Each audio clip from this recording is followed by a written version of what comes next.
Hey guys, tonight we begin with an empire, one that built highways before Google Maps, aqueducts before plumbing, and bureaucracy before email. The Roman Empire, a civilization so obsessed with efficiency that it conquered half the known world, mostly to improve its water pressure. So before you get comfortable, take a moment to like the video and subscribe, but only if you genuinely enjoy what I do here. And let me know in the comments where you're tuning in from and what time it is for you. It's always fascinating to see who's joining us from around the world. Rome didn't begin as a marvel of civilization. It began as a swamp, a glorified campsite full of shepherds yelling at each other across a river. And yet somehow, those same muddy people built an empire so advanced that 2,000 years later, we're still impressed, and a little suspicious. By its peak, Rome stretched across continents, commanded oceans, and invented bureaucracy just to keep track of how great it was. It could supply fresh water to millions, dispose of their waste, and then schedule a gladiator match for dessert. No empire before or since has managed to make indoor plumbing and public slaughter look equally glamorous.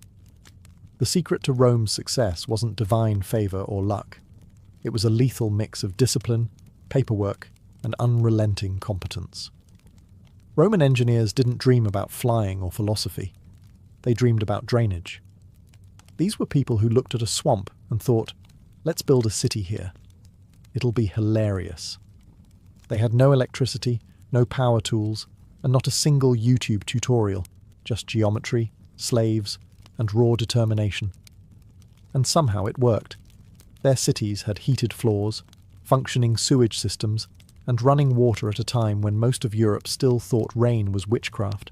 Rome's genius lay in its obsession with control. If nature didn't cooperate, they bullied it into submission. Mountains were tunneled through, rivers were redirected, and deserts were crossed just to prove a point. When they said, all roads lead to Rome, they meant it literally, because they built all of them.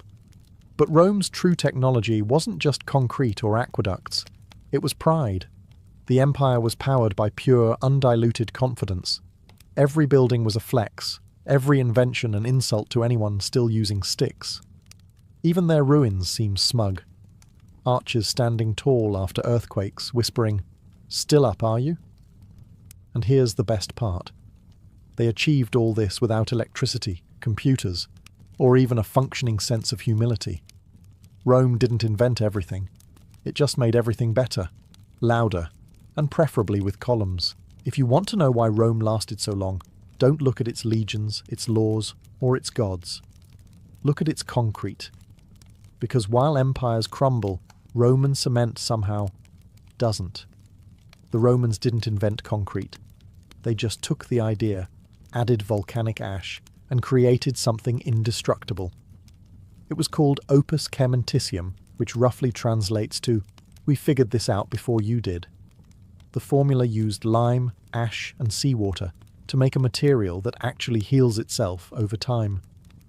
Modern scientists only rediscovered this property a few years ago, proving that humanity peaked sometime around the year 120 BCE and has been winging it ever since.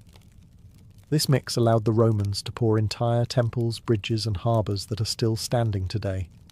The Pantheon, the world's largest unreinforced concrete dome, hasn't budged in 2,000 years. Meanwhile, modern buildings collapse if you breathe near them too hard. It wasn't just durable, it was artistic. Romans treated concrete like magic clay.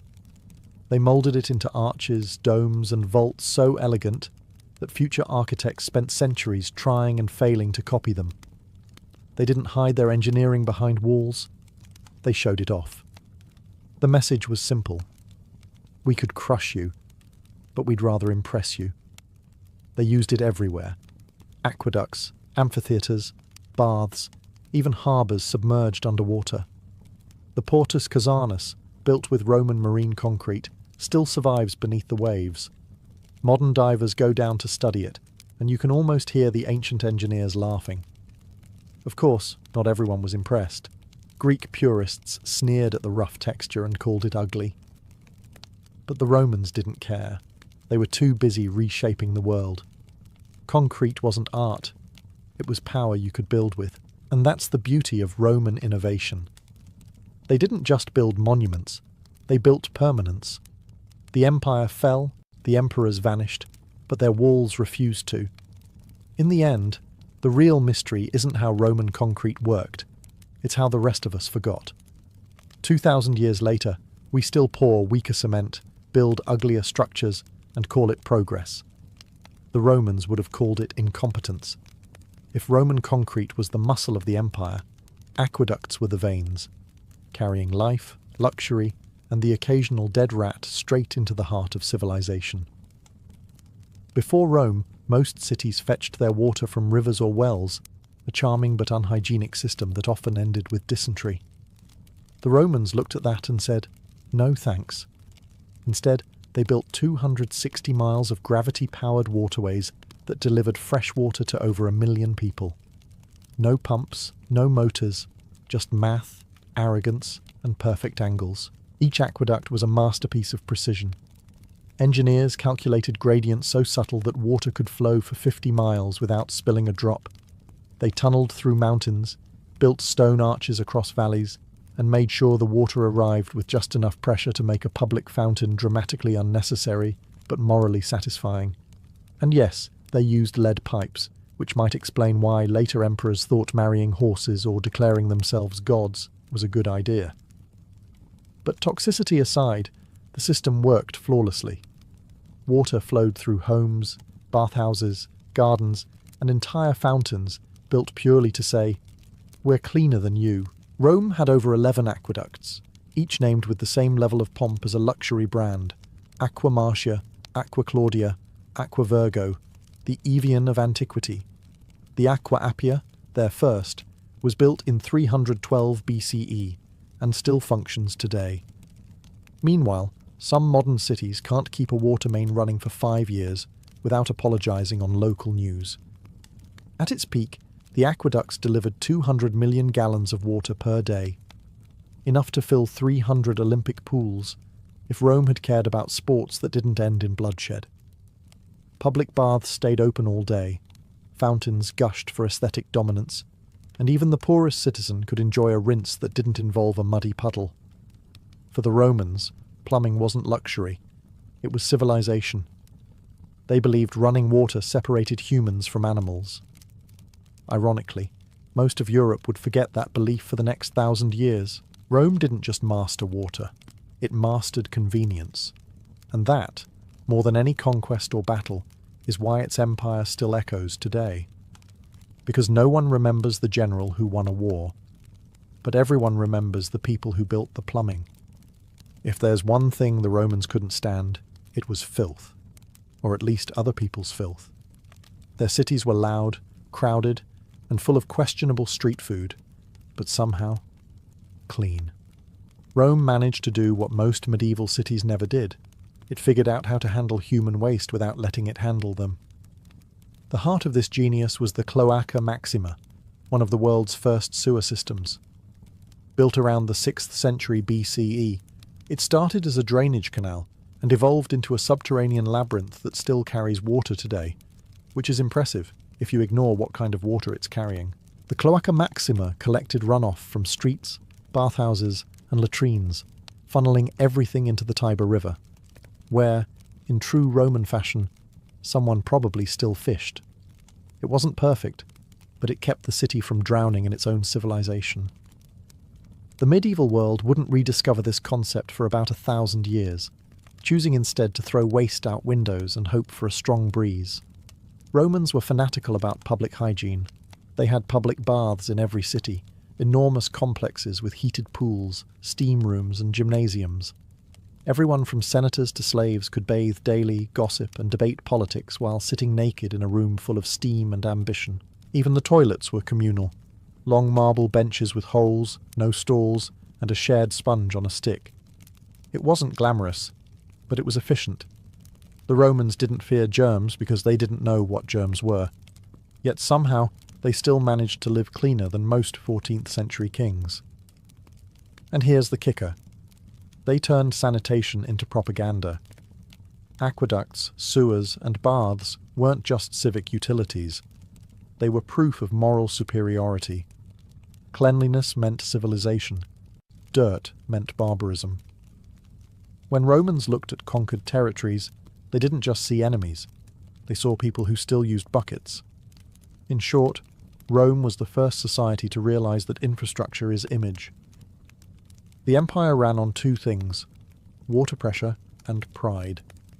And while the emperors may have been insane, at least their cities smelled better than history usually does. If Roman concrete was the skeleton, and aqueducts were the veins, then their roads were the arteries, and Rome had a lot of blood to pump.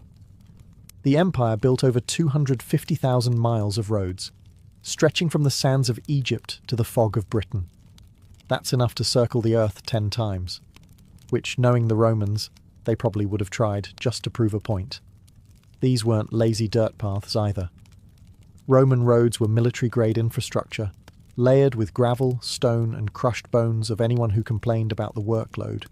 Engineers planned every slope and curve with mathematical precision, because a Roman hated nothing more than inefficiency, except maybe the Gauls. They didn't just build roads to travel, they built them to control. Roads moved armies, taxes, and gossip at terrifying speed. A message could travel from Gaul to Rome in a matter of days, assuming the messenger didn't get mugged, which statistically he did. But still, faster than any rival civilization by centuries. Every milestone along the road marked Roman dominance, carved with exact distances and emperor-approved smugness. The famous Via Appia, called the Queen of Roads, was so perfectly paved that even 2,000 years later you can still walk on it, though now it mostly hosts confused tourists and stray cats. Each road was built to last. They layered it, large stones for the base, gravel for the middle, and smooth paving blocks for the top, tilted slightly for drainage. The result? Roads that survived empires, earthquakes, and European weather, the true test of endurance. Modern highways, by comparison, need repairs every other election cycle. Meanwhile, the Via Flaminia still casually exists, looking down at us from eternity like, "You call that asphalt?" But Rome's roads weren't just practical, they were psychological warfare. Every straight, perfect line said, "You are part of Rome now. Try rebelling. We'll be there by Tuesday." And honestly, that's what made the Roman Empire unstoppable. Not the legions, not the emperors, but the logistics. Because while everyone else was fighting mud, Rome was fighting time and winning. If the roads were Rome's arteries, then its courier system was the empire's Wi-Fi, fast, reliable, and occasionally intercepted by barbarians. Rome knew that an empire wasn't conquered by swords, it was maintained by communication. Orders had to move faster than rebellions.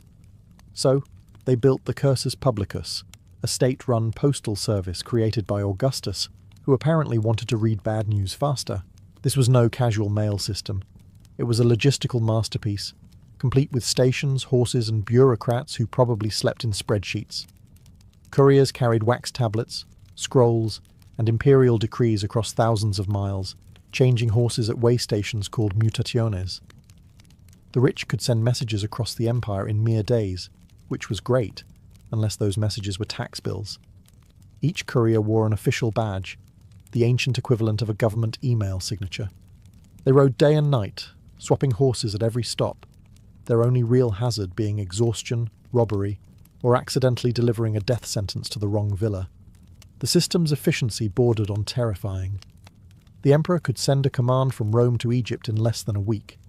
Rebels barely had time to declare independence before receiving a polite note reminding them they were, in fact, still property.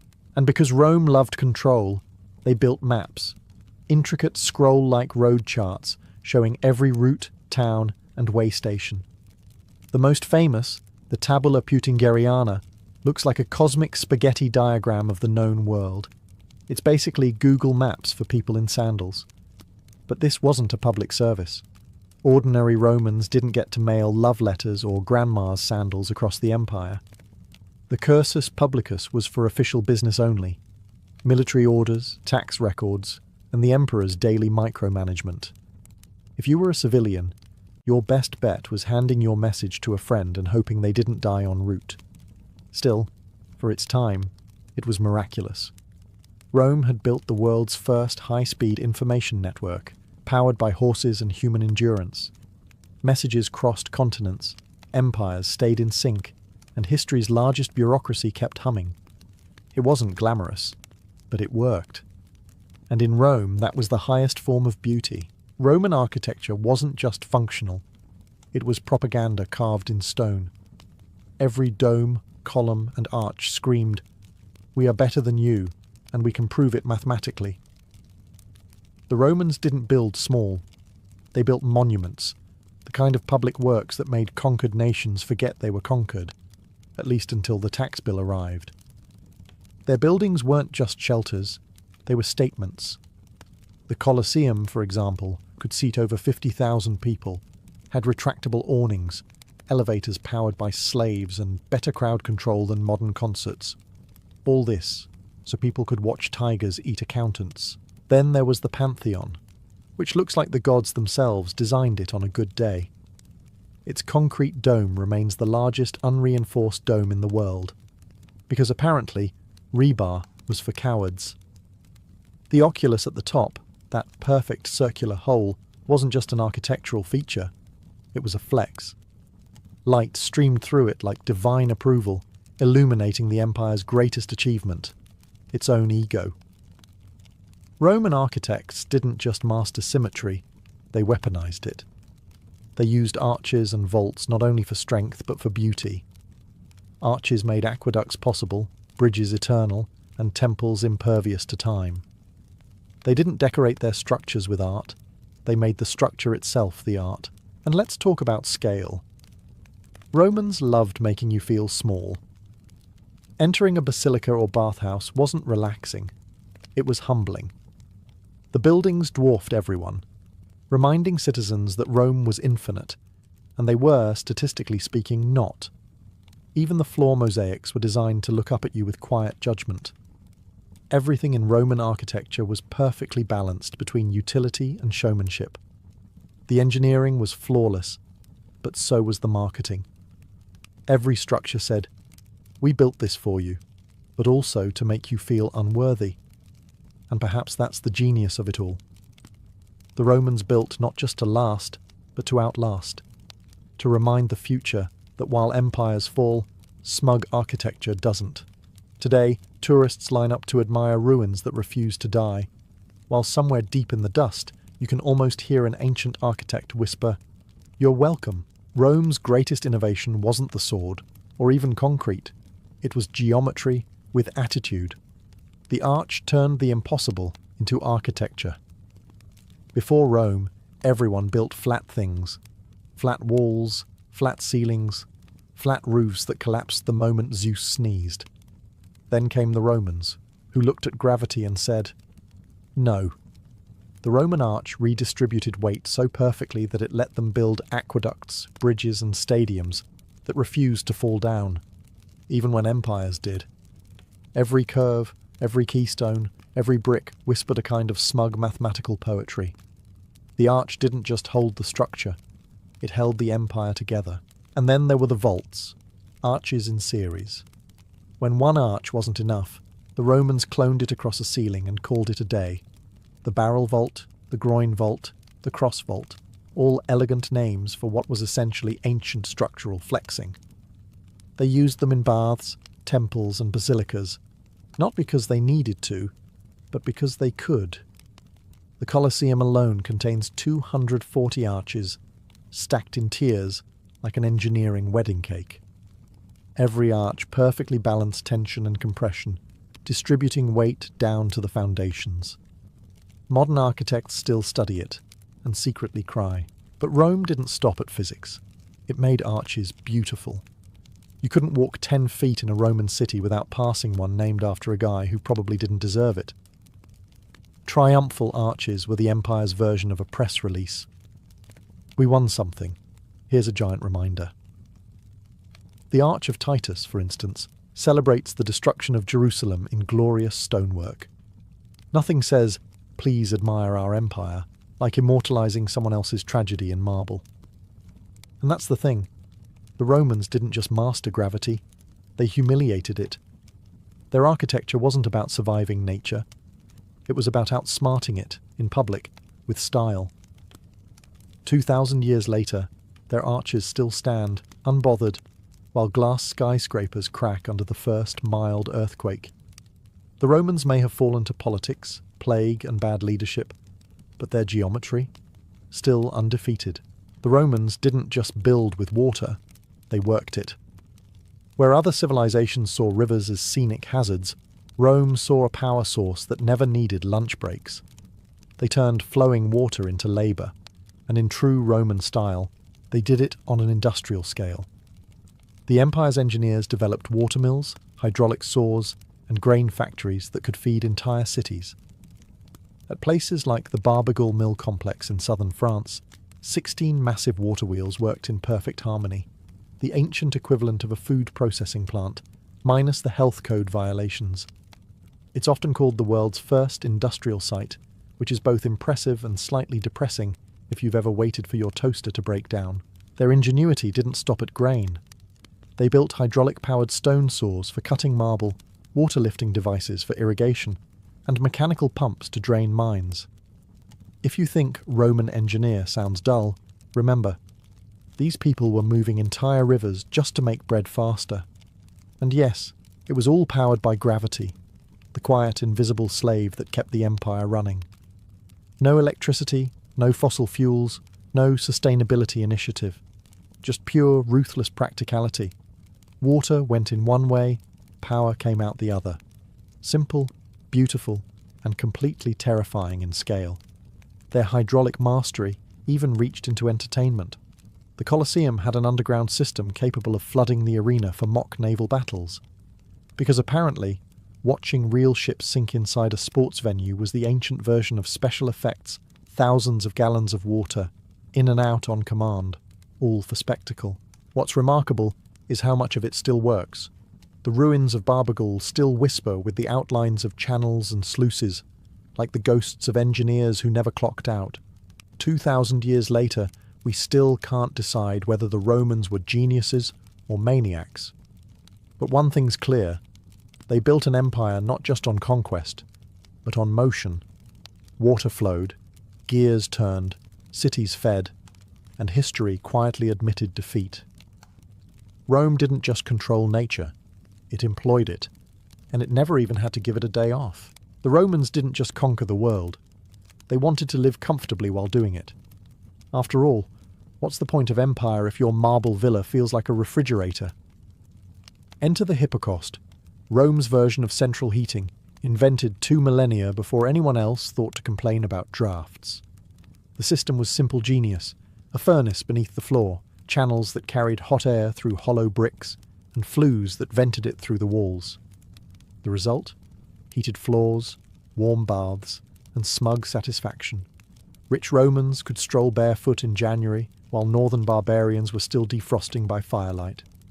Public bathhouses ran on the same principle, but on an industrial scale. The baths of Caracalla, for example, could host thousands of people at once, each enjoying perfectly regulated heat in massive vaulted halls. Beneath it all, hundreds of slaves shoveled wood into roaring furnaces. Efficiency, Roman style, luxury for the few, cardio for the many. Even their plumbing was advanced. Hot, cold, and tepid water flowed through pipes and fountains, making Roman spas the envy of the world, and occasionally a death trap when the lead content got a little too ambitious. Still, no one could argue with the comfort, and they didn't stop at heating. Wealthy Romans even experimented with cooling systems. They stored snow from mountains in insulated pits, then used it to chill wine or air out their dining rooms. In other words, the first form of air conditioning, powered entirely by slaves with bad backs and good endurance. Rome's obsession with comfort bordered on the divine. Every villa, bath, and palace was a temple to convenience. Heat, water, light, all harnessed for pleasure, all beautifully wasteful. The empire might have been brutal, but it was never cold. So, while medieval Europe later struggled to survive winter with fireplaces and prayers, Rome had already perfected the art of living like the world belonged to it, because for a while it did. In the end, the Romans didn't just master warmth, they mastered control over air, over water, over comfort itself, and somehow over everyone else's expectations. Roman builders didn't have machines, engines, or forklifts. They had ropes, pulleys, and men with terrifying upper body strength. Yet somehow, they managed to hoist multi-ton stones into the sky with a precision that would make modern construction crews cry. Their secret weapon? The treadwheel crane, a massive wooden wheel big enough for two men to walk inside, like human hamsters with a death wish. As they trudged forward, the wheel turned, the rope wound, and the block rose. It was simple physics, powered entirely by sweat, physics, and misplaced confidence. These cranes could lift several tons, and Rome didn't stop there. They stacked pulleys, added gears, and multiplied force until they could raise columns taller than most modern buildings. The Colosseum, the Forum, the Pantheon. None of them would exist without the relentless creak of these machines and the exhausted sighs of the people inside them. And of course, the Romans did it all without safety standards. No helmets, no harnesses, no days without accident posters. If something went wrong, gravity made sure it was final. Yet somehow, the work got done, flawlessly. Roman engineers treated mechanical advantage like divine revelation. They didn't just build cranes, they built systems. Construction sites were symphonies of levers, capstans, hoists, and shouting. They even used counterweights, an idea so smart it wouldn't become standard again until the Renaissance, when someone finally went, "Wait, didn't the Romans already do this?" The sheer organisation was astonishing. Cranes assembled cranes. Columns lifted columns. Buildings practically built themselves, if by themselves you mean hundreds of unpaid labourers being yelled at by an architect in sandals. The technology spread across the empire. Every port, bridge, and basilica owed its existence to these machines. They weren't glamorous like aqueducts or marble statues, but they made those things possible. In a way, Rome didn't just conquer the world, it lifted it, one stone at a time. And when you stand in front of the Colosseum today, staring at its impossible height, remember this. It was built by people without cranes that beeped, hydraulics that hummed, or unions that complained. Just rope, math, and a little bit of madness. If Rome was the muscle of the ancient world, Alexandria was the brain, and sometimes the lab for weird experiments no one asked for. Under Roman rule, this city of scholars, inventors, and egomaniacs produced machines so bizarre and ahead of their time that they still sound like bad science fiction. The star of this mechanical circus was Hero of Alexandria, mathematician, engineer, and certified overachiever. Hero wasn't content with simple levers or pulleys. He wanted magic. His inventions included automatic temple doors, self-filling wine cups, singing birds, and even a coin-operated vending machine that dispensed holy water. Yes, 2,000 years ago, you could insert a coin and get divine hydration, proof that capitalism and religion have always gotten along just fine. But his masterpiece was the Aeolipile, the world's first steam engine. It was a hollow metal sphere that spun as steam escaped through its nozzles, completely useless but spectacular to look at. The device powered exactly nothing, which is exactly why it was beloved. It existed purely to make people go, "Wow," and then move on with their day, much like modern tech conferences. The Romans were impressed, but not inspired. They saw Hero's spinning globe and thought, "Cute, but can it build an aqueduct?" It couldn't, so the steam engine was shelved for the next 1,700 years, humanity's longest procrastination. Still, Alexandria was the ancient world's innovation hub. Automata, water organs, hydraulic clocks, all emerged from its fever dream of intellect and ego. Temples that opened their doors with fire, statues that moved by air pressure, fountains that sang. The line between science and sorcery got so blurry, people started praying to engineers. Hero and his peers didn't invent machines to solve problems. They invented them because they could. It wasn't practicality, it was performance art. And that's what made Alexandria remarkable. While Rome built for eternity, Alexandria built for wonder. One gave us concrete and sewers, the other gave us the first coin machine and an early prototype of, wow, look what I made. If Rome conquered the world with discipline, Alexandria conquered imagination. And for a brief, glittering moment, both empires met in genius. The Romans didn't start as seafarers. They were landlubbers with good sandals. But once they realized half the Mediterranean was, inconveniently, water, they did what Romans always did.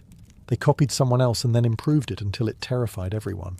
By the late Republic, Rome had built one of the most formidable navies in history. Their ships weren't elegant like Greek triremes. They were floating battering rams made of timber, bronze, and aggression. And naturally, they industrialized it. The Carthaginians once mocked Roman sailors for being amateurs, so Rome captured one of their ships, reverse-engineered it, and built a fleet of 120 in 2 months. Nothing says learning curve like weaponized plagiarism. The real innovation was the corvus, a boarding bridge with a massive iron spike at the end. When it slammed into an enemy ship, Roman soldiers could storm across and turn naval battles into ground combat, their preferred environment for stabbing things. It was brilliant, if slightly suicidal. Many ships capsized from the extra weight, but hey, strategy has never been about safety. Their shipyards turned warfare into an assembly line. Dozens of galleys launched every week, each powered by hundreds of rowers whose dreams mostly involved being somewhere else. Some vessels were even equipped with rotating ballistae, enormous crossbows that could fire flaming bolts across the waves. Imagine being a sailor and realizing your job description includes flammable target. And then came the harbours, concrete structures that cured underwater. Roman engineers mixed volcanic ash and seawater to create marine concrete that defied erosion. 2,000 years later, many of those ports still exist, mocking modern coastal cities that crumble after a decade of weather damage. The navy itself became the empire's highway system. It moved legions, goods, and gossip faster than any caravan. When Rome called the Mediterranean Mare Nostrum our sea, it wasn't arrogance, it was accounting. The Romans didn't love the ocean, but they mastered it. Their fleets didn't explore, they enforced. Every wave carried the empire's echo, every port its flag. They didn't just conquer land, they conquered logistics. And in the ancient world, that was far scarier than sharks. For all their love of blood sports and questionable wine, the Romans took medicine surprisingly seriously. They might not have understood germs, but they did understand that sharp tools and confidence could solve almost anything. Roman doctors, or medici, were part healer, part improviser, and part gambler. Most learned their trade from Greek physicians, whom Rome imported along with olives, philosophy, and other things it pretended to invent. The result? A medical system that was half genius, half barbarism, and entirely experimental. They had scalpels, bone saws, forceps, and even catheters, all made of bronze or iron and designed to make you question your life choices. Archaeologists have found surgical kits in Pompeii that wouldn't look out of place in a modern hospital, except these came without anesthesia or malpractice insurance. Surgery was usually performed in public, which at least saved on theatre tickets. And yet, some treatments worked astonishingly well. Roman physicians used opium for pain relief, vinegar for sterilization, and honey as an antiseptic. They performed amputations, set broken bones, and even carried out cataract surgery using long bronze needles, proof that bravery and stupidity are sometimes indistinguishable. Public health was another Roman obsession. They built hospitals, enforced sanitation, and actually cared about clean water, concepts Europe promptly forgot after the empire fell. Soldiers were treated in valetudinaria, the world's first organised military hospitals. Imagine a legionary walking in with a javelin wound and walking out only mildly infected. That's progress. Everyday life was just as efficient. Romans used soap made from animal fat and ashes, brushed their teeth with crushed shells, and wore cosmetic creams that could double as sunscreen or poison, depending on the recipe. Their obsession with cleanliness bordered on divine. Baths were ritual, not luxury, hygiene as religion. Of course, not everything was perfect. If your condition confused a doctor, he might recommend prayers to Asclepius or applying pigeon dung to the wound. Science and superstition shared the same bed, uncomfortably. Still, for a civilization that fell 1,500 years before germ theory, Rome was doing shockingly well. Their medicine wasn't always gentle, but it worked, occasionally, heroically, and almost never hygienically. Every empire eventually runs out of momentum, or money, or sanity, and Rome managed to run out of all three at once. By the 5th century, the greatest engineers on earth were patching aqueducts while barbarians tore them down. The empire that once built the world's best plumbing was now knee-deep in metaphorical, and occasionally literal, sewage. It didn't happen overnight. Maintenance slowed, roads crumbled, and marble baths grew cold. The aqueducts that once carried water now carried rats. People began using the Colosseum as a convenient quarry, because who wouldn't want a free archway for their farmhouse? The Pantheon stayed standing, mostly because nobody could figure out how it worked. Concrete, that miracle of chemistry, was forgotten for nearly 1,000 years. Medieval builders tried to recreate it, and instead produced something that crumbled faster than their kingdoms. Plumbing disappeared, cities shrank, and Europe returned to its natural state. Muddy, cold, and blaming witches for bad weather. Rome's knowledge didn't vanish completely, it just went on vacation. Scrolls gathered dust in monasteries, while the monks used the margins to draw dragons. Engineers became legends, and legends turned into miracles. People stopped asking how things worked and started assuming God handled it. And yet, even in ruin, Rome refused to fully die. Its aqueducts still stood like stone skeletons across the hills, its roads cut through forests that had forgotten who paved them, and its ruins whispered in the rain. You had one job. Eventually, centuries later, humanity rediscovered what the Romans already knew: how to build straight lines, move water, and survive winter without divine intervention. Renaissance scholars dusted off the old manuscripts and realized, with quiet despair, that the ancients had done it all first, and better.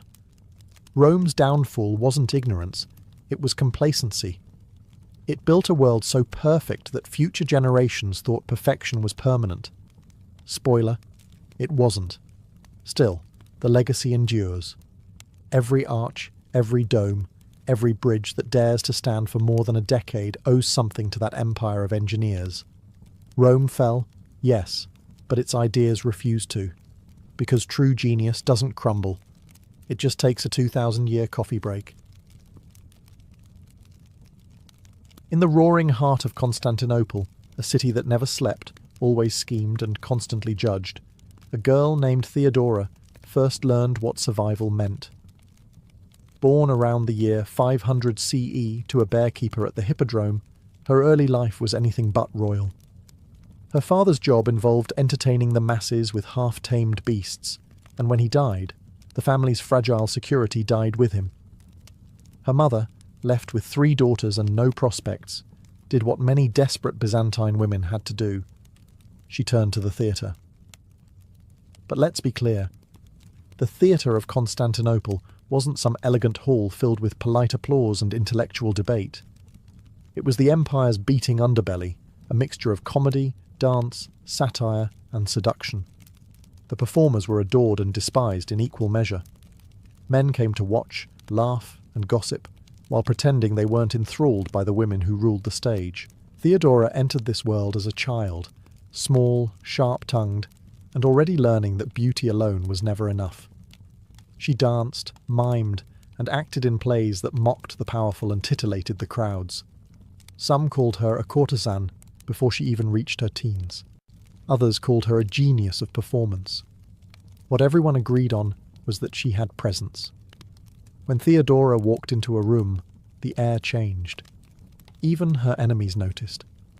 Her routines were scandalous by the standards of her time, involving bold gestures and biting humour aimed at the elite. She mocked politicians and priests with the same smirk she used on lovers.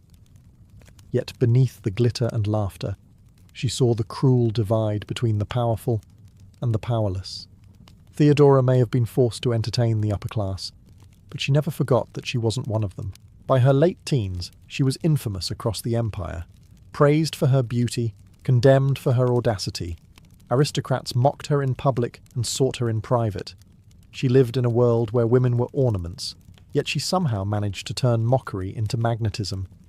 The girl from the stage wasn't just performing anymore, she was rehearsing for power, and soon all of Constantinople would know her name. Fame is a fickle friend, and in Theodora's Constantinople, it could turn on you overnight. After a series of messy affairs and rumours that could have filled an entire scroll of gossip, Theodora found herself falling from favour. One powerful man she'd crossed, likely an official or wealthy patron she'd mocked a bit too cleverly, made sure the doors of the theatre closed to her. So, with little choice and less money, Theodora left the glittering capital behind and set out for the provinces. Her exile began in Alexandria, the intellectual furnace of the Eastern world. It was a city of contrasts. Monks debating theology in one corner, dancers performing in the next, and street preachers shouting about sin above the noise of traders. Here, stripped of her stage and fame, Theodora faced herself. The woman once adored for her beauty was now alone, surviving on wit and scraps. Yet, what could have broken others only sharpened her mind. In Alexandria, she encountered a Christian sect known for its severe teachings, possibly the Monophysites, who believed Christ had a single, divine nature. Their message of endurance and humility struck her deeply. Theodora, the scandalous performer, began to reflect on redemption. Not the meek kind whispered in prayer, but a fierce, self-forged rebirth. She started weaving spirituality into ambition, learning that both could serve her survival. She also learned something even more valuable. Influence isn't just earned on the stage, it's commanded through conviction. Whether in the theatre or the church, people followed those who spoke with certainty. And Theodora, always a performer, knew how to turn certainty into art. Eventually she left Alexandria behind, travelling through the deserts of North Africa and Syria, accompanying a wealthy official for a time before parting ways. It was a period of trial and transformation. The gossip columns of Constantinople would later claim this was her shameful wandering. They couldn't have been more wrong. This was her metamorphosis, the cocoon from which the empress would emerge. By the time Theodora returned to the empire's heart, she wasn't the same dancer who had once performed for coins and applause. She was something far more dangerous. A woman who had seen the world, learned its hypocrisies, and decided she would never again be at its mercy. When Theodora returned to Constantinople, she carried no gold, no title, and no family name to shield her. Only a quiet fire that unnerved anyone who looked too long. The city hadn't changed much. The same gilded mosaics, the same whispers of sin and sanctity echoing through its marble streets. But she had changed. The once provocative performer was now composed, reflective, and shrewd.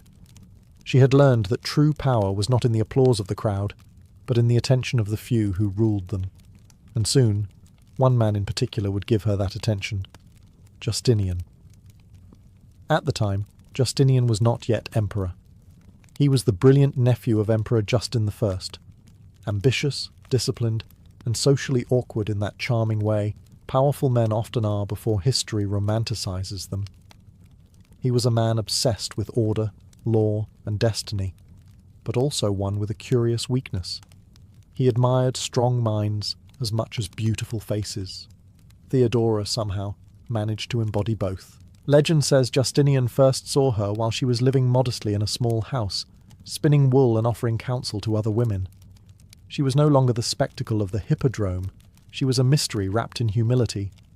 But when she spoke, her words had the precision of a knife. Justinian was captivated not by her beauty, which remained undeniable, but by her intellect. She understood people, politics, and the subtle art of making men think they'd thought of something first. Their connection was immediate but scandalous. Byzantine high society sneered. Marrying an ex-actress was unthinkable, Actresses were legally barred from such unions. Yet Justinian wasn't the kind of man to let laws stand in his way. He rewrote them, quite literally. A special decree lifted the restriction, allowing him to marry Theodora. It was an unprecedented act of defiance, one that shook the moralists of Constantinople to their perfumed cause. When they wed around 525 CE, tongues wagged across the empire. "The emperor's nephew has married a courtesan," they said. But the laughter of the courtiers died quickly. For the first time in history, a woman once jeered from the stage was now walking the marble halls of power, not as a mistress, but as a partner. And the empire had no idea what was coming next. In 527 CE, the empire trembled as Emperor Justin, old and ailing, officially crowned his nephew Justinian as co-emperor. And at his side, dressed not in silk from the stage but in imperial purple, stood Theodora. For every senator who clenched his jaw and muttered prayers of disgust, there were 10,000 citizens in the streets, staring, whispering, and wondering how a woman born to a bearkeeper had climbed to the highest throne in the East. Her coronation wasn't just a political act. It was a public declaration that the empire's old rules were being rewritten. Theodora wasn't there by accident or affection. She had earned her place. In every conversation, she matched Justinian's intellect. In every council, she outmaneuvered nobles who underestimated her. When foreign envoys bowed, they weren't sure whether to address her as Augusta or Your Majesty. Theodora made sure they learned both. She quickly became more than a ceremonial consort. While Justinian obsessed over law codes, aqueducts, and tax reforms, Theodora studied people, the real machinery of empire. She read letters from provincial governors, met with church leaders, and even heard petitions from women who had no voice in court. To many, she was a symbol of possibility. To others, a dangerous precedent. A former entertainer wielding imperial authority. It unsettled men who had built their careers on pedigree, not ability. Her influence soon became undeniable. She advised Justinian on everything from diplomacy to domestic reforms, particularly in issues affecting women. Under her counsel, laws were passed protecting women from forced prostitution and granting greater property rights.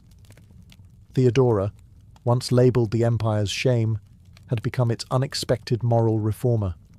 But her power came at a cost. The aristocrats loathed her. Monks whispered that she was Jezebel reborn. Chroniclers like Procopius wrote scandalous, secret histories, claiming she still possessed the soul of a seductress. Yet the woman they mocked behind closed doors was the same one standing beside the most powerful man in the world, calm, composed, and untouchable. By the time Justinian officially ascended as sole emperor later that year, Theodora was not merely his empress. She was his equal, the sharp mind behind the golden throne. The streets that once echoed with her laughter now echoed with her legend. It began, as revolutions often do, with entertainment gone wrong. In January of 532 CE, the Hippodrome, the same arena where Theodora's father had once kept bears and she herself had danced, erupted in fury.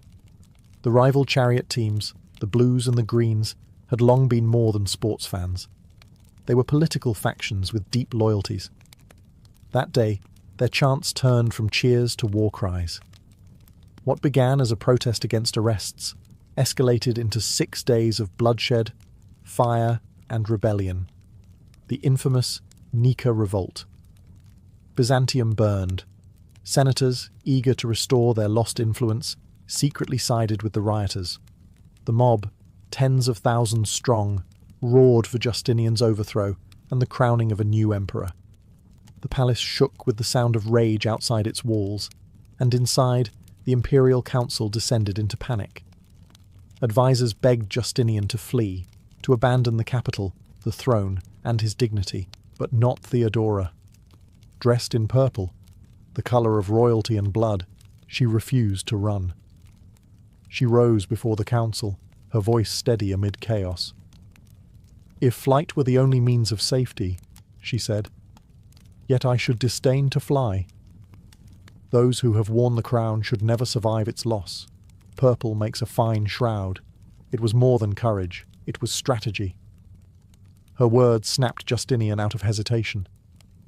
The emperor, who had nearly fled, regained his resolve. He ordered his generals Belisarius and Mundus to storm the hippodrome. The result was a massacre. 30,000 rebels slaughtered in a single afternoon.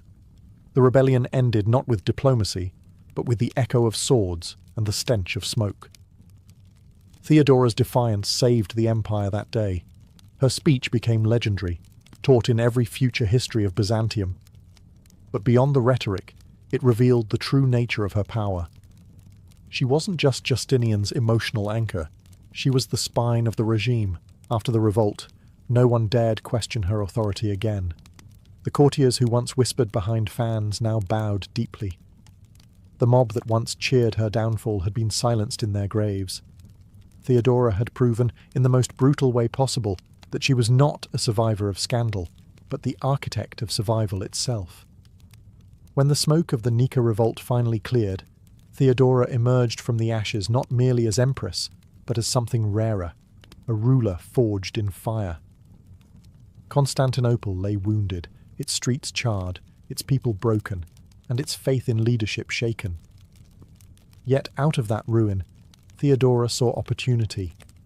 Justinian rebuilt the city in marble and stone. Theodora rebuilt its conscience. She had never forgotten what it meant to live at the mercy of men, as a performer, as a woman, as someone dismissed before she even spoke. Now that she had power, she used it ruthlessly in the service of those who had none. She pushed through reforms that no emperor before had dared to consider. Women forced into prostitution were granted protection and refuge. Slavery of the desperate was restricted. Husbands who abandoned their wives could be punished. Women could inherit property in their own right. To the elite, these were shocking policies. Soft, they sneered, unfit for empire. But Theodora didn't care about the senators who grumbled over their wine. She cared about the women who came to her palace gates at dawn, seeking justice. She established a house called the Metanoia, repentance, a refuge for former prostitutes, where they could live, work, and start anew. It wasn't charity.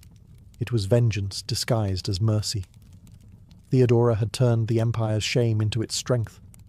Her moral authority, however, was double-edged.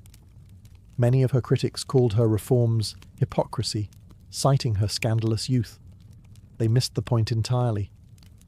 Theodora's power came because she had lived the life the empire condemned, and survived it. Her empathy wasn't theoretical. It was lived experience wrapped in silk. Even Justinian, the great codifier of law, deferred to her insight on social matters. When he revised the empire's legal code, Theodora's influence could be seen in the new protections for women and the poor. Her fingerprints were embedded in the very laws that shaped Byzantine society for centuries. Yet for all her compassion, she was no saint. Theodora's mercy had limits, and her enemies learned that the hard way. For every woman she lifted up, there was a nobleman brought low, often without realizing until it was far too late that the empress had already written his fate. Power, in Byzantium, was a performance, and no one understood the stage better than Theodora. But with every bow from a general and every polite smile from a senator came a hidden dagger. The court of Constantinople was a nest of ambition, and Theodora was the brightest, most envied serpent within it. Her rise had humiliated the aristocracy. Noblewomen who traced their bloodlines to Rome could hardly stomach a former actress commanding their husband's respect. Some pretended loyalty, others whispered poison in corridors heavy with incense. Monks thundered from the pulpit that the empress was the devil in silk. Chroniclers like Procopius, her most spiteful critic, recorded her as a scheming seductress who used her body as others use the sword. In truth, she was guilty only of doing what every man in that palace did, but better.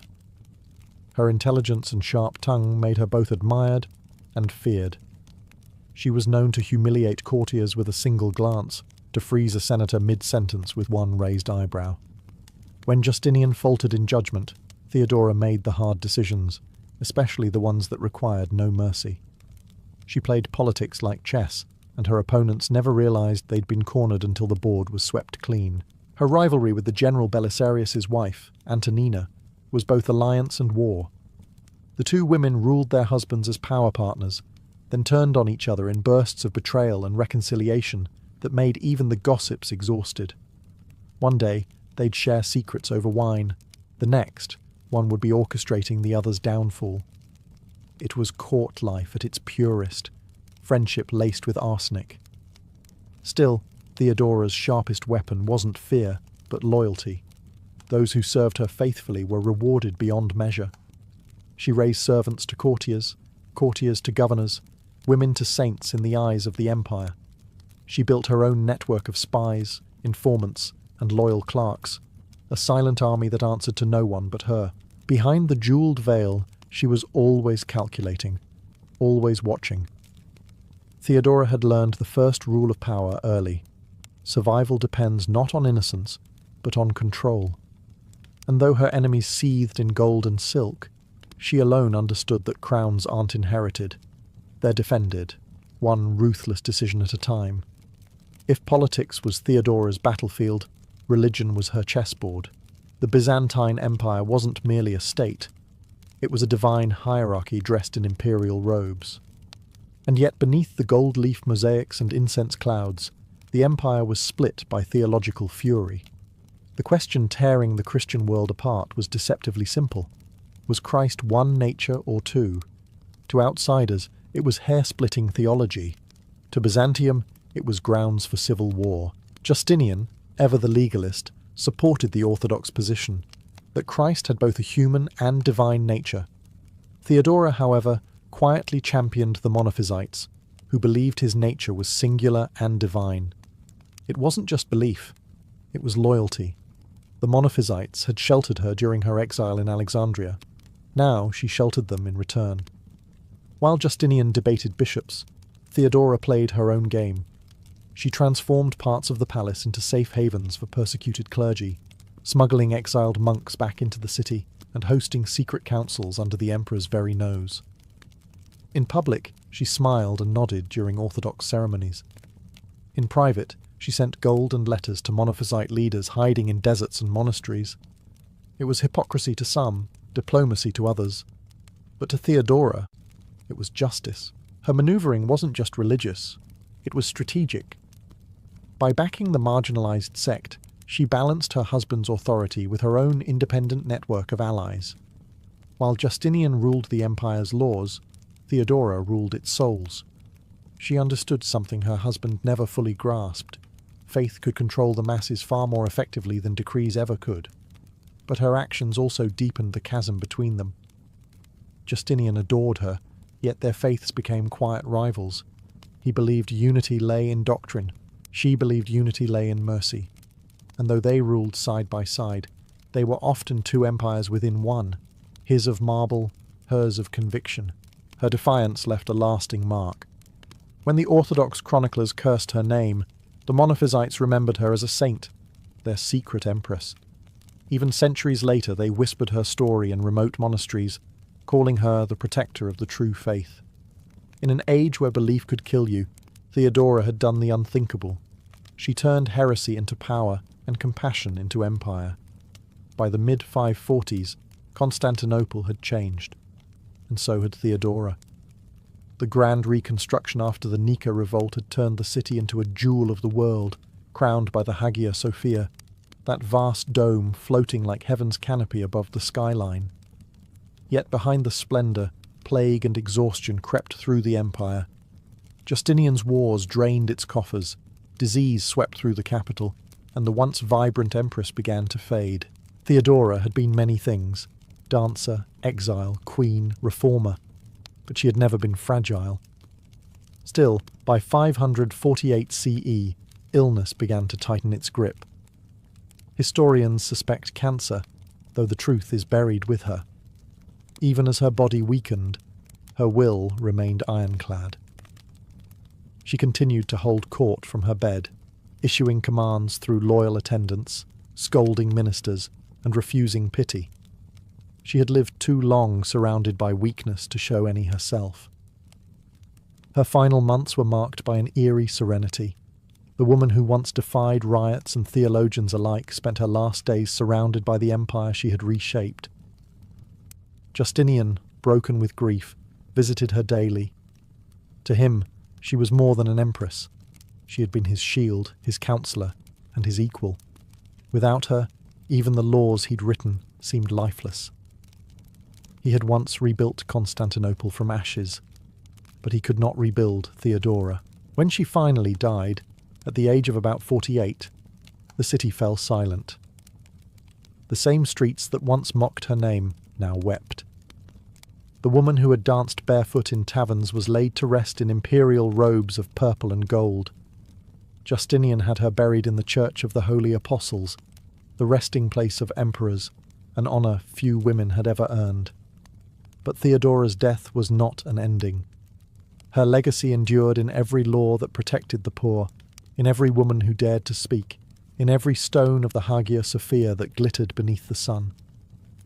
She had risen from the filth of the theatre to the glory of the throne, wielding beauty, intellect, and audacity like divine weapons. Centuries later, historians still argue whether she was saint or sinner. The truth, as always, lies somewhere in between, in the story of a woman who refused to be forgotten.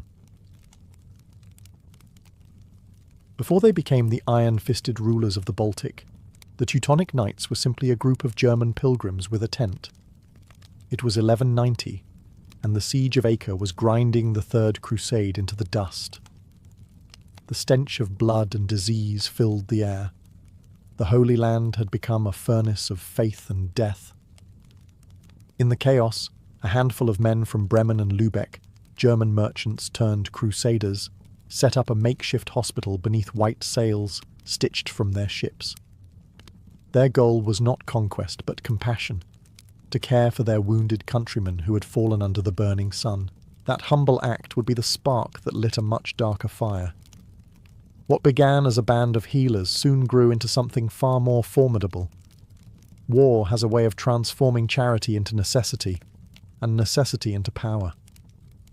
Within a decade, these German brothers, once devoted to tending the sick, took up arms to defend their hospital.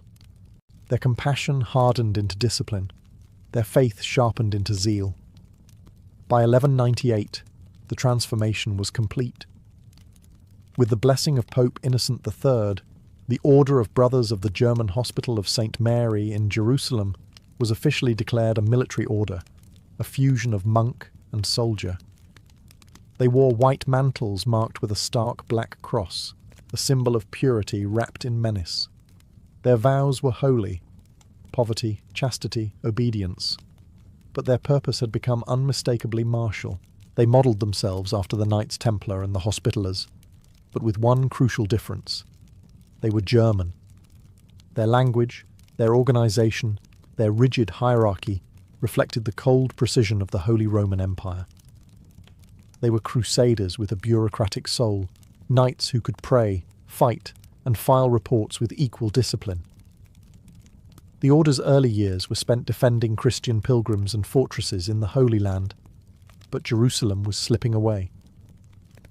The crusading dream was dying in the desert, and the Teutonic Knights knew it. To survive, they would need a new frontier, a new Holy Land to conquer. Soon their eyes would turn away from the sands of Palestine to the frozen forests of the Baltic.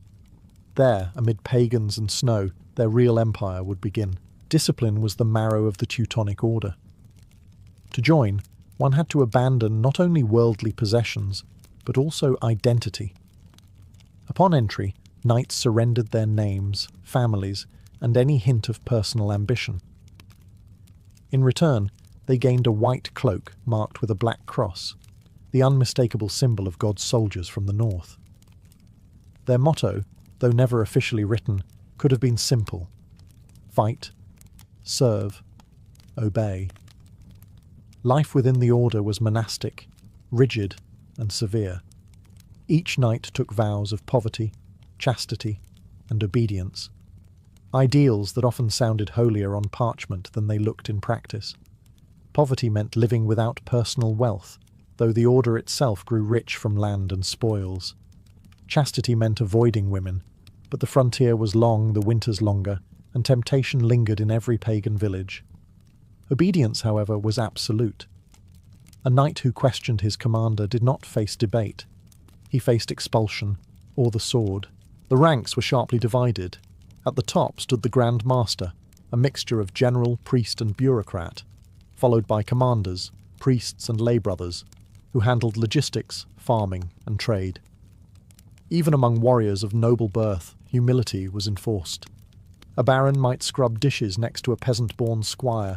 Both would eat the same plain meals in silence.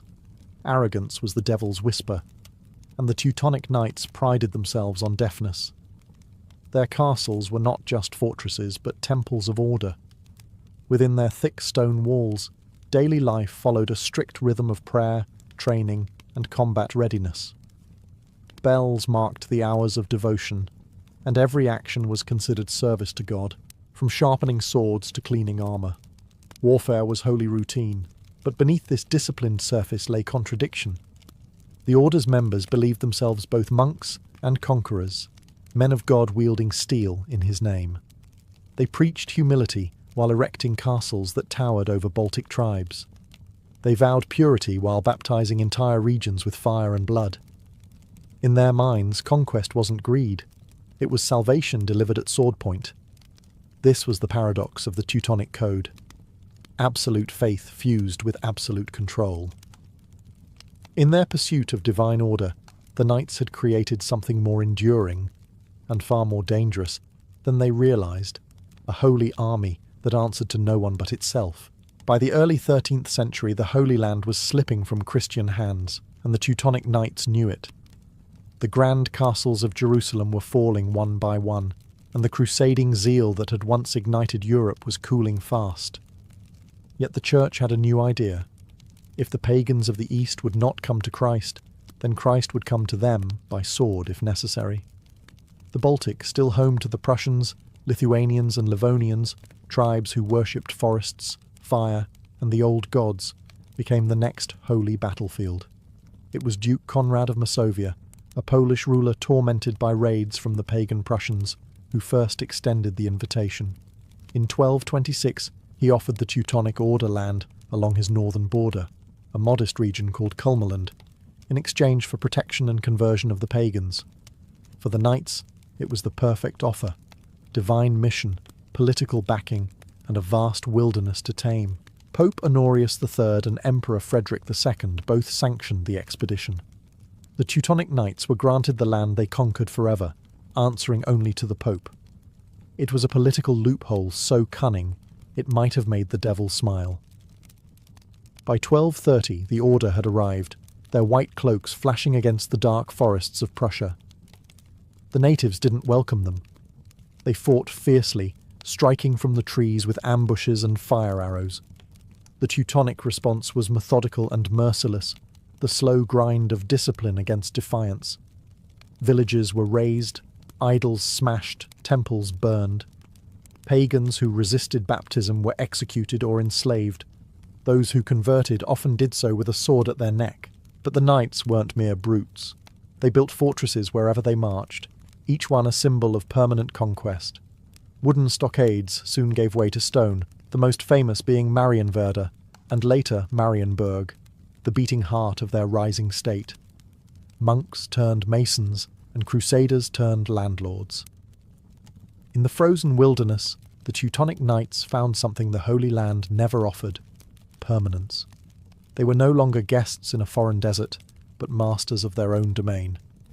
The Baltic frontier became their new Jerusalem, and the cross now flew over fields that had never known it before. The Northern Crusade had begun. When the Teutonic knights marched into Prussia, they did not come as visitors. They came as architects of a new world. Between 1230 and 1280, they transformed the wild lands of the Baltic into a fortress state built on both faith and fear. Their white mantles moved like ghosts through forests of birch and pine, their processions echoing with hymns that promised salvation but delivered submission.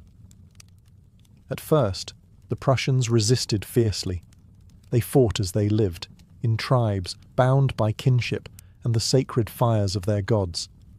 They struck from the forests, burning Teutonic outposts and vanishing into the snow. For a time, the knights underestimated them, calling them savages. But those savages knew the land better than any crusader could. They used rivers, marshes, and weather as weapons. Dozens of castles were taken and retaken. Entire Teutonic garrisons vanished overnight. But the knights had something the pagans did not: patience, logistics, and divine paperwork. Each defeat was followed by a reinforcement ship from the west, filled with fresh soldiers, masons, and priests. Every campaign ended with new fortresses rising on the ruins of rebellion. By 1255, the Order's control expanded north to the Baltic coast, where they founded Königsberg, the King's Mountain, named after King Ottokar II of Bohemia, one of their crusading allies. It was not just a fortress, it was a statement. The Germans had come to stay. The conquest was brutal, even by medieval standards. Pagan leaders were publicly executed, their priests drowned, their shrines torn down and replaced by churches. The Prussians who converted often did so under duress, baptized in rivers that still ran red from war. Yet, as the decades passed, resistance dwindled. The knights built roads, farms, and trade posts, turning chaos into a kind of grim order. By the end of the century, Prussia was no longer pagan. It was a Christianized military colony ruled by an order that answered neither to king nor bishop. The Teutonic Knights had achieved what even the Templars never did, a sovereign state forged by the sword and sanctified by Rome. But in their zeal for conquest, they had sown the seeds of future defiance. For while the pagans fell silent, their neighbours, Poland and Lithuania, were beginning to take notice. Wherever the Teutonic Knights went, castles followed. To them, a fortress was more than a stronghold. It was theology made of stone. Each tower symbolized divine order rising above pagan chaos. From the banks of the Vistula to the icy shores of the Baltic, the Order's engineers carved a new landscape of authority, faith, and fear. Their castles were masterpieces of German efficiency. Clean lines, red brick, cold symmetry. They built not for beauty, but for permanence.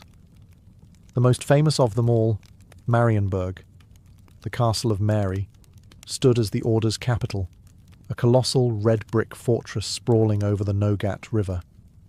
It was part monastery, part barracks, part bureaucratic hive. Inside its walls, knights prayed in chapels, drilled in courtyards, and held councils in echoing halls, where every sound reminded them of discipline. The construction of these fortresses was relentless. Each campaign ended not just with a battle won, but with a foundation laid. In conquered territories, wooden forts gave way to stone keeps. Villages sprouted beneath their walls, homes for settlers from Germany and Poland, craftsmen and merchants who followed the Order's expansion. Every castle was a statement. God is here, and he speaks German. But these bastions of piety hid contradictions. Within their walls lived men sworn to purity, but surrounded by luxury. Their refectories overflowed with meat and imported wine. Their treasuries bulged with tribute from converted villages. The knights called themselves monks of war, yet their lives often resembled those of feudal lords. Still, the castles worked, militarily and psychologically. Pagans saw them as invincible. Christians saw them as proof that faith could be built with mortar. From Marienwerder to Königsberg, from Thorn to Ragnit, a network of strongholds spread like a chain of black crosses across the north. They controlled not only the land, but the mind of everyone who lived beneath their shadow, and yet, beneath the piety, ambition stirred. The Order had started as servants of God, healers and protectors. Now they were rulers, landlords, and tax collectors. They were becoming what they had once despised, an empire cloaked in holiness. The line between crusade and colonization blurred, and for the first time, the Teutonic Knights began to look less like warriors of Christ and more like kings in armor. By the mid-13th century, the Teutonic Knights had found their true theatre of war, not in the deserts of Jerusalem, but in the snow-covered forests of the Baltic. What began as the conquest of Prussia expanded into a full-blown holy war known as the Northern Crusades. With papal approval, the order now marched against every tribe that dared cling to the old gods. Livonians, Samogitians, Curonians. Entire peoples became enemies of Christ overnight. Each campaign followed a grimly predictable rhythm. The knights would announce a crusade, gather volunteers from across Europe, and descend upon pagan lands in waves of armoured piety. Monks blessed their swords, priests promised absolution, and the Black Cross gleamed like a divine seal of permission. Villages that resisted were burned, survivors baptized under the smoke. Conversions came with sermons, and the occasional sword point for emphasis. But not all crusades went as planned. The Lithuanians proved stubborn, fierce, and cunning. They were the last great pagan power in Europe, horsemen who could vanish into forests and strike without warning. For every fortress the Teutonic Knights built, the Lithuanians burned too. Campaign after campaign, the frontier bled. The order called it holy war. The Lithuanians called it survival. Still, the knights were patient. They didn't need to win every battle, only to outlast the will to resist. Their network of castles, their disciplined ranks, and their endless supply of crusading volunteers gave them an edge. In time, they subdued most of Livonia and Estonia, absorbing the remnants of other crusader groups, like the Sword Brothers. The Baltic frontier became a permanent war zone, a place where faith, fire, and frost met. By the 14th century, the Teutonic Order's banner stretched across the northern coast, from Danzig to Narva. They ruled as both priests and princes, their authority backed by Rome and enforced by steel. To the Pope, they were defenders of Christendom. To the people they conquered, they were the apocalypse in armour.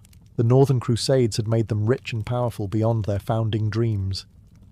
But the more they conquered, the further they drifted from the humility of Acre's hospital tents. The Black Cross still stood for faith, but it also cast a long shadow over Europe. By the early 14th century, the Teutonic Order had become more than a brotherhood of knights. It was a state, a theocracy with armour. From their colossal headquarters at Marienburg, the Grand Master ruled over vast territories that stretched from the Vistula River to the Gulf of Finland. This was not a kingdom of nobles, but a meticulously organised machine of faith and discipline. Every castle was a command centre, every village a cog in the divine engine. The Order's government was structured like a monastery with swords. The Grand Master was both emperor and abbot, flanked by a council of high-ranking knights who governed regions known as bailiwicks. Below them were comteurs, commanders who managed individual fortresses, collecting taxes, training troops, and enforcing the Order's rigid rules. Even local peasants were expected to live under a kind of holy surveillance, their labour seen as service to God's army. Economically, the Order was unmatched. Their disciplined bureaucracy made them the most efficient landlords in northern Europe. Grain, amber, and furs flowed through their ports, filling their coffers and financing endless wars. The Hanseatic merchants of Lübeck and Danzig flocked to their trade hubs, enriching the Order further. Monks might have vowed poverty, but the Teutonic Knights were building cathedrals of wealth. Religiously, they presented themselves as paragons of Christian virtue. Morning prayers, silent meals, and daily masses were mandatory. But beneath that polished surface, temptation simmered. Some knights broke their vows, keeping secret mistresses or drinking heavily in their isolated castles. Others grew obsessed with power, using the Order's authority to settle personal vendettas. The purity they preached was becoming an illusion polished for papal approval. Politically, the Order behaved less like humble crusaders and more like an ambitious empire. They founded new towns, imposed German law, and encouraged settlers to colonize the lands of the conquered tribes. Paganism had been crushed. Now came Germanization. Roads, churches, and markets replaced the sacred groves of old. To outsiders, the Teutonic state looked invincible, a perfect blend of faith and discipline. But to those within, cracks were forming. The knights had conquered the world they wanted, Now they had to rule it, and ruling it required something they had never learned on the battlefield: restraint. Power invites enemies, and by the mid-14th century, the Teutonic Order had more than it could handle. Their brutal expansion into the Baltic had earned them few friends and many grudges. Chief among their rivals were two rising Christian powers, Poland and Lithuania, who, through faith and diplomacy, began to challenge the Order's divine monopoly. Lithuania, once proudly pagan, shocked Christendom in 1386, when its Grand Duke Jogaila converted to Christianity and married Queen Jadwiga of Poland, creating the Polish-Lithuanian Union. It was a masterstroke of politics. Overnight, the Teutonic Knights lost their favourite excuse for war. The Lithuanians were no longer heathens to be baptised by sword. They were Christians, and fellow Europeans expected peace. But peace was the last thing the Teutonic Order wanted. The Knights refused to accept the conversion as genuine, calling it false baptism and accusing Jogaila of pretending to be Christian to avoid holy punishment. It was convenient theology, and a good pretext for continued conquest. They launched repeated invasions into Lithuanian territory, claiming divine justification while burning villages and enslaving peasants. For years the borderlands became a battlefield. The knights' shining armour and strict formations clashed with the swift cavalry of the Lithuanians and Poles. Crusading volunteers from Germany, France and England joined the order for holy adventure, while Lithuanian nobles rallied under the black and red banner of defiance. The tension culminated in one of the most significant medieval battles, Grunwald, or Tannenberg, in 1410. The Teutonic Knights marched under their Grand Master Ulrich von Jungingen, confident of victory. They faced a combined Polish-Lithuanian army led by Jogaila and Vytautas the Great. The knights, disciplined and proud, formed their shining ranks on the open field and were annihilated. By the end of the day, the Order's army lay shattered. Ulrich himself was slain, his white mantle trampled in the mud. It was the beginning of the end. Though the Order survived politically, its myth of invincibility had been destroyed. Grunwald was more than a defeat. It was humiliation. For the first time, the Black Cross had been broken, not by pagans, but by Christians. And in that irony lay the cruelest twist of all. The Order that once claimed to defend Christendom had finally been undone by it. After the catastrophe at Grunwald in 1410, the Teutonic Order never truly recovered. They limped back to their fortresses, still proud but hollow, their aura of divine invincibility shattered. The once mighty monastic empire began to crumble, not in a single blow, but slowly, like a fortress left to rot from within. The knights still wore their white cloaks and prayed their daily prayers, but their confidence had turned brittle. The Baltic wind that once carried their hymns now carried whispers of failure. The decades that followed were filled with uneasy truces, debts, and rebellions. The Order's treasury, once overflowing with tribute and trade, bled dry from war reparations and the loss of crucial lands. Their subjects, German settlers, Prussians and Poles, grew restless under their rule. The aura of holiness that once justified the Order's authority was gone, replaced by resentment and taxation. The final blow came from within. In 1525, Grand Master Albert of Brandenburg embraced the winds of the Reformation and did the unthinkable. He abandoned his vows, secularized the Order's territories, and declared himself Duke of Prussia under Polish suzerainty. The Teutonic Order, once a warrior brotherhood bound by purity and obedience, had become a duchy, its black cross now a mere heraldic memory. The sacred had become political, and the monks had become bureaucrats. Yet, despite its fall, the shadow of the Teutonic Order lingered. Their castles, Marienburg, Königsberg, Thorn, remained standing, red brick monuments to discipline and dominion. Their statecraft and organisation laid the groundwork for Prussia's later rise. A new kind of empire, one forged not in the name of God, but in the name of efficiency and power. The very spirit that had once driven the Teutonic Crusades would, centuries later, echo in the militarism of the Prussian kings. In the end, the Teutonic knights were both saints and sinners, builders and destroyers. They brought literacy, law, and trade to the Baltic, but also bloodshed, slavery, and forced conversion. Their black cross became a paradox, a symbol of faith corrupted by ambition. When their last true knights died, the order did not vanish, it simply changed costume. The prayer had ended, but the echo of the crusade still haunted Europe, a reminder that even holy men, given too much power, can become what they once swore to fight. The year was 41 BCE, and the Roman world was bleeding from within. Julius Caesar was dead, the Republic was dying, and three men now ruled what remained: Octavian in Rome, Lepidus in Africa, and Mark Antony in the East.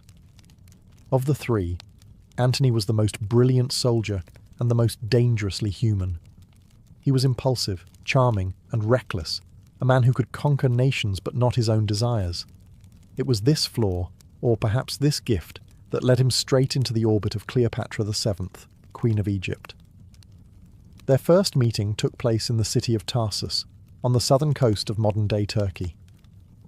Antony had summoned Cleopatra to answer accusations that she had aided his enemies. Most rulers would have arrived humbled, veiled, and afraid. But Cleopatra was not most rulers. She turned a summons into a spectacle. According to legend, she sailed up the Cydnus River in a barge plated with gold, its purple sails billowing under a perfumed breeze. The air shimmered with incense. Cleopatra herself reclined beneath a canopy, dressed as the goddess Aphrodite, while attendants fanned her with peacock feathers. Musicians played, dancers moved in rhythm, and the curious citizens of Tarsus crowded the banks to witness what felt less like a royal audience and more like a myth unfolding in real time. Antony, who had faced armies and triumphed in countless wars, was unprepared. He expected a nervous queen seeking forgiveness. Instead, he found a woman who commanded the stage better than any general commanded an army. Cleopatra knew the power of presentation, that in a world ruled by men, appearance could be its own kind of weapon. When she finally met Antony, she spoke with confidence and wit, blending flattery with challenge. She treated him not as a conqueror, but as an equal, or perhaps as prey. By the time the banquet ended, Antony was captivated. Her intellect matched his ambition. Her charm softened his pride. That evening in Tarsus was no mere diplomatic encounter. It was the opening act of one of history's most intoxicating and destructive romances, a union born not of love alone, but of calculation, desire, and the unstoppable magnetism between power and beauty. Cleopatra had conquered Antony long before she touched his hand. Her weapon wasn't beauty alone, it was spectacle. In Egypt, power was theatre, and Cleopatra was its leading performer. So when she invited Antony to a banquet aboard her gilded barge, she wasn't entertaining him. She was staging a conquest. The night was designed to overwhelm the senses. The decks glowed with lanterns reflecting off the Nile. Musicians played soft flutes in the distance, and servants moved like shadows carrying trays of jewelled cups and silver platters. Antony, dressed in Roman armour still dusty from campaign, found himself in a world where time seemed to melt. Cleopatra reclined beside him in silk-dyed Tyrian purple, a colour so costly it was reserved for gods and emperors. Every gesture, every word was measured. When she laughed, it wasn't just charming, it was strategy. The meal itself was legendary. According to later accounts, Cleopatra hosted 12 banquets, each one more extravagant than the last. At one, she wagered Antony that she could spend 10 million sesterces on a single meal, and won by dissolving one of her priceless pearls in vinegar and drinking it. Whether true or exaggerated, the message was unmistakable. While Rome worshipped discipline, Egypt worshipped magnificence. Cleopatra wasn't just wealthy, she was wealth. For Antony, it was irresistible. Egypt offered everything Rome had taken from him: joy, indulgence, and freedom from the politics that had consumed his life. He was no longer one of 3 rulers of a fractured empire. In Alexandria, he was a king beside a queen. and Cleopatra knew precisely how to make him feel that way. But beneath the glitter and music, this was more than seduction. Both needed something from the other. Cleopatra sought protection. Egypt's independence was always one Roman ambition away from extinction. Antony, meanwhile, needed money and ships for his coming campaign against the Parthians. Each saw in the other not only desire, but opportunity. As the banquet ended, the line between pleasure and politics dissolved completely. Antony was no longer the interrogator, and Cleopatra no longer the accused. They were now partners in ambition, and soon in something far more dangerous. In the candlelight of that Egyptian night, empire and emotion began to blur. By the time Antony followed Cleopatra to Alexandria, their bond had become the most talked-about scandal in the ancient world. What began as an affair of diplomacy had transformed into a partnership of passion and politics, and it was impossible to tell which was the more dangerous. In the marble palaces of Alexandria, Antony found a life Rome could never give him: luxury without limits, love without restraint, and power that felt divine. Cleopatra, however, was not lost in romance. She was calculating, as any ruler surrounded by Roman ambition had to be. She knew Antony's weaknesses, pride, vanity, and a thirst for adoration, and she fed them skillfully. In Egypt, he was not the weary general battling the Senate's whispers. He was Dionysus reborn, god of wine and victory. Cleopatra encouraged the illusion because it served them both. Their court became legendary, a world of silk and intoxication. They founded the inimitable Livers, a private society devoted to pleasure and excess. Every night was a feast of laughter, music, and wine that seemed to never run dry. They would roam the streets of Alexandria in disguise, playing pranks on unsuspecting citizens. The general who had once commanded legions now tossed fish into market stalls with his queen, delighted by the chaos. But the laughter masked a sharper truth. Behind every flirtation was a treaty. Behind every kiss, a calculation. Cleopatra needed Antony to secure her throne and her son Caesarion's future. The boy she claimed was Julius Caesar's heir. Antony, in turn, needed Egypt's gold to fund his armies and cement his authority in the east. Together, they became a political machine disguised as a love story. Back in Rome, the Senate seethed. Rumours of Antony's debauchery spread like wildfire. Stories claimed he'd abandoned Roman virtue to live as Cleopatra's puppet, a man bewitched by a foreign queen. The image of him wearing Egyptian robes, drinking from golden cups, and calling himself a god shocked the Romans to their core. Yet in Alexandria none of that mattered. For a fleeting moment they ruled the world as lovers and sovereigns, two stars burning too brightly to last. But even stars, no matter how brilliant, eventually collapse under their own gravity. While Antony and Cleopatra revelled in the splendour of Alexandria, Rome was simmering with outrage. The once great general who had stood beside Julius Caesar was now painted as a man enslaved by luxury and lust, the plaything of an Eastern temptress, and no one exploited that image better than Gaius Octavian, Caesar's adopted son and Antony's political rival. Octavian understood propaganda like a modern strategist understands media. He didn't need to defeat Antony on the battlefield. Not yet. He would destroy him in the minds of the Roman people first. Pamphlets, speeches, and whispered rumours turned Antony into the villain of a national drama. He was accused of dressing as an Egyptian, calling himself the new Dionysus, and bowing to Cleopatra as if she were a goddess. To Rome, that wasn't romance. It was treason, wrapped in perfume. Meanwhile, Cleopatra and Antony continued to blur the line between passion and politics. Together, they envisioned an empire united under both East and West, a revival of Alexander's dream. Cleopatra sought to restore Egypt's glory. Antony wanted to carve his own dynasty beyond Rome's reach. To cement this alliance, Antony publicly recognized Cleopatra's children, including Caesarion, allegedly the son of Julius Caesar, as rulers of the eastern territories. The gesture infuriated Octavian. In Roman eyes, Antony had not only betrayed his country, but insulted Caesar's legacy by elevating a foreign heir over him. The rift widened when Antony's Roman wife, Octavian's sister Octavia, tried to reconcile the two men. Antony refused her, sending her back humiliated. It was a fatal mistake. Octavian now had both personal and political ammunition. He spread the story that Cleopatra had bewitched Antony, that she used dark magic to enslave his will. To the Roman masses, this was irresistible gossip. In truth, Antony wasn't bewitched. He was simply blind to how deeply the tide had turned. While he and Cleopatra dined under silver ceilings, Rome was being prepared for holy war, not against Parthia or any foreign enemy, but against its own general. Love, once their greatest strength, was now Octavian's weapon. And with every whisper, Antony's honour sank further into the sands of Egypt. In 34 BCE, Antony and Cleopatra staged one of the most audacious political spectacles of the ancient world, the donations of Alexandria. It was meant to dazzle Egypt and the East. Instead, it gave Octavian the perfect script for treason. The event took place in the great gymnasium of Alexandria, a grand hall filled with gold, incense, and cheering crowds. Antony and Cleopatra sat on twin thrones dressed as living gods, he as Dionysus, she as Isis.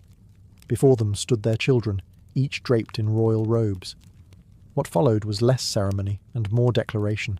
Antony divided the Eastern Empire among Cleopatra and her heirs. Caesarion was proclaimed King of Kings, rightful son of Julius Caesar. The younger children, Alexander Helios, Cleopatra Selene, and Ptolemy Philadelphus, were crowned rulers of vast territories stretching from Armenia to Cyrene. To the Alexandrians, it was divine theatre, the rebirth of empire. To Rome, it was betrayal. A Roman general had given away provinces that belonged to the Republic, all to please a foreign queen. The Senate was horrified. Octavian's allies called Antony a traitor, accusing him of building a rival empire centred in Egypt. Antony, perhaps drunk on the pageantry, underestimated how this looked from afar. To him, the donations were diplomacy, a way to stabilise the East under loyal rulers. To Cleopatra, it was triumph. For the first time in generations, Egypt stood as the beating heart of a new world order. Together, they believed they could challenge Rome itself, but Octavian saw opportunity. He collected Antony's will, possibly stolen from the Vestal Virgin's temple, and read it aloud to the Senate. In it, Antony supposedly wished to be buried beside Cleopatra in Alexandria, not in Rome. Whether genuine or forged hardly mattered. The reaction was outrage. The Republic's patience snapped. From that moment, the affair was no longer a scandal. It was a war. Rome would not forgive a general who called himself a god beside a queen who called herself divine. Cleopatra had dreamed of an empire reborn. Antony dreamed of freedom from Rome's chains. Instead, their union had painted a single target on both their crowns. Love and politics had become indistinguishable, and now both would lead them to ruin. By 32 BCE, Rome was done whispering. The Senate declared war, not on Antony directly, but on Cleopatra. It was a clever move by Octavian. Framing the conflict as a holy crusade against a foreign queen made Antony's Roman supporters look like traitors and allowed Octavian to appear as the defender of Roman virtue. The love story of Antony and Cleopatra had become the justification for empire-wide war. Antony's forces rallied in the east. He commanded vast legions and an impressive fleet, bolstered by Cleopatra's Egyptian navy and endless treasure. Together, they prepared for confrontation on the Aegean coast. In Alexandria, Cleopatra oversaw the arming of ships while priests blessed the war banners. Antony, meanwhile, descended into a grim mixture of determination and denial. He knew Octavian's propaganda had poisoned Rome against him, but he believed victory could silence it. Octavian, however, was no soldier in shining armour. He was a strategist of reputation. His general, Marcus Agrippa, took the lead in the field, seizing key ports and cutting off Antony's supply lines. The propaganda machine continued its assault. Rome was flooded with images of Cleopatra as a seductive sorceress, riding Antony like a puppet. Even the gods, it seemed, had turned their favour toward Octavian. Antony and Cleopatra's forces finally assembled at Actium on the western coast of Greece. It was a poor choice: narrow waters, unpredictable winds, and a fleet burdened with oversized Egyptian galleys. Many of Antony's officers advised retreat to Egypt, but pride chained him to the fight. To abandon now would mean conceding not just the war, but his legend. As the armies faced each other across the Ionian Sea, tension gripped both camps. Cleopatra walked among her soldiers, dressed in armour beneath her royal cloak, urging courage. Antony promised victory and revenge. But beneath their speeches, fear rippled. Their armies were vast, but their unity fragile. Mercenaries fought for pay, not loyalty, and supplies were running thin. The final battle was approaching, and neither love nor gold could delay it. The stage was set for a confrontation that would decide not only who ruled Rome, but whether the world would remember Antony and Cleopatra as conquerors or as the lovers who destroyed themselves. On the morning of September 2nd, 31 BCE, the Ionian Sea shimmered under a pitiless sun. Across the waters near Actium, two worlds stared each other down. On one side stood Octavian's disciplined legions and the brilliant Admiral Agrippa. On the other, the glittering but uneasy alliance of Mark Antony and Cleopatra. Their fleets anchored in a crescent formation, heavy with Egyptian treasure, ambition, and fate. Antony's ships were magnificent but unwieldy, massive galleys armed like floating fortresses. Cleopatra's fleet, lighter and faster, lingered near the rear, her royal standard fluttering over a golden vessel. On land, thousands of soldiers waited for the signal that would decide the future of the Mediterranean. As the battle began, the sea filled with the roar of rams and the thunder of catapults. Smoke swallowed the horizon. Agrippa's smaller, more agile ships darted through the chaos, striking the cumbersome Egyptian vessels and vanishing before they could retaliate. Antony's line began to falter. Confusion spread. The wind turned, sails tangled, orders clashed. Then came the moment that would haunt history. Cleopatra's fleet suddenly broke formation and turned south, retreating toward the open sea. Whether this was a planned maneuver or panic, no one truly knows. Seeing her royal banner vanish into the horizon, Antony made his fatal choice. He abandoned command, boarded a smaller ship, and chased after her. His men watched in disbelief as their commander, the conqueror of Parthia, the hero of Rome, sailed away for love. Without their leader, Antony's fleet collapsed. Agrippa's forces closed in, burning and boarding the remaining ships. The once mighty armada was reduced to smoke and splintered wood. Antony caught up to Cleopatra's fleeing flagship hours later. The two reportedly sat in silence as the sea behind them turned black with fire. In that moment, they both understood what they had done. Not just lost a battle, but surrendered an empire. Back in Rome, Octavian declared victory. He presented the war as divine justice, reason defeating decadence, virtue triumphing over corruption. But in truth, it was something far more human, ambition defeating love. The Battle of Actium was not merely a clash of fleets. It was the end of an age and the beginning of legend. The defeat at Actium was the beginning of the end. Antony and Cleopatra fled across the Mediterranean, not as conquerors, but as fugitives of their own empire. When they returned to Alexandria, the city greeted them not with cheers, but with dread. The once golden couple had become symbols of ruin. Their fleet was gone, their allies had deserted them, and Octavian was marching east with an army that would not stop until Egypt bowed. Cleopatra retreated into her palace, surrounding herself with treasures and loyal guards, as if walls of gold could delay reality. She began preparing her mausoleum, not as a monument to vanity, but as a final refuge. Antony, meanwhile, sank into despair. The soldier who had once ruled half the known world now spent his days drinking and brooding among statues of gods that no longer listened. In 30 BCE, Octavian's legions reached Alexandria. His propaganda had done its work. Many of Antony's officers defected before the fighting even began. In a last act of defiance, Antony led his remaining troops in a doomed counterattack near the city gates. Outnumbered and outmaneuvered, his army disintegrated. The war was over before it began, Rumour soon reached Antony that Cleopatra was dead, that she had taken her own life to avoid capture. Shattered, he fell upon his sword. The blade did not kill him immediately. Mortally wounded, he ordered his servants to carry him to her tomb.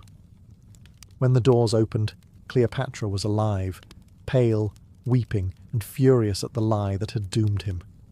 As he bled out in her arms, Antony gasped his final words, urging her to make peace with Octavian. Then, the great general, the man who had conquered empires and lost everything for love, died beside the woman who had undone him. Octavian entered Alexandria days later. Cleopatra received him dressed in her finest regalia, her composure flawless even in defeat. She tried once more to charm Rome's new master, but Octavian was made of colder stone. He wanted her alive, as a trophy for his triumph in Rome. Cleopatra understood the humiliation that awaited her. She would not survive it. As Octavian secured Egypt for Rome, the queen prepared for her final act. The stage was set for one of history's most haunting farewells. Cleopatra had ruled for 21 years, outwitted generals, seduced emperors, and defied the most powerful empire on earth. But now, in the summer of 30 BCE, her empire was gone. Octavian's soldiers patrolled the streets of Alexandria. Her ships lay burned in the harbour, and her lover's body had already been buried with Roman honours. All that remained was her pride, and she guarded that more fiercely than any throne. Octavian, cold and deliberate, wanted her alive. In Rome, her capture would be his ultimate victory, a living symbol of Egypt's fall, paraded through the streets in chains. But Cleopatra understood spectacle better than anyone. She would not let her life end as another man's triumph. If she could not rule as a goddess, she would die as one. Confined to her mausoleum, she began to prepare. She bathed, dined, and dressed as though for coronation, not execution. Her servants adorned her in royal gold, braided her hair, and perfumed her hands. In her final hours, she received Octavian's envoys with calm defiance.